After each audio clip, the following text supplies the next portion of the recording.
Israeli settlements in the occupied Palestinian territories have expanded by a record amount, the UN Human Rights Office said on Friday. The scale of the expansion risks eliminating any practical possibility of a Palestinian state, according to UN rights officials who compiled a report. Head of the UN Human Rights Office in the occupied Palestinian territory, Ajith Sungai, told Reuters that the policies of the Israeli government appeared to target expanding long-term Israeli control over the West Bank, including East Jerusalem. We remind Israel that the transfer of population of an occupying power into occupied territory, or the forcible transfer of the population within or from occupied territory, or the annexation of territory by use of force are all strictly prohibited. Officials and others involved in such conduct risk individual criminal liability.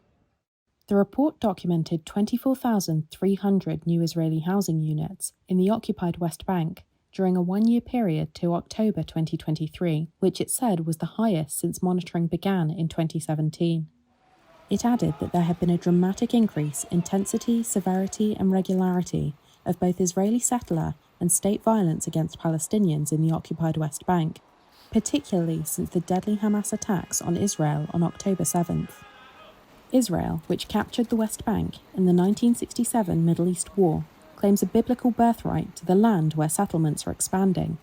Its military says it is conducting counter-terrorism operations in the West Bank and is targeting suspected militants. Israel's diplomatic mission in Geneva said that the report should have included the deaths of 36 Israelis in 2023. It said in a statement that, quote, victims of Palestinian terrorism are ignored by the Office of the High Commissioner time and time again. The 5-month-old Gaza war has put a renewed focus on a two-state solution to the Israeli-Palestinian conflict, as foreseen by the Oslo Accords from the early 1990s. But there has been little progress on achieving Palestinian statehood since then, with the expansion of settlements being one of the obstacles.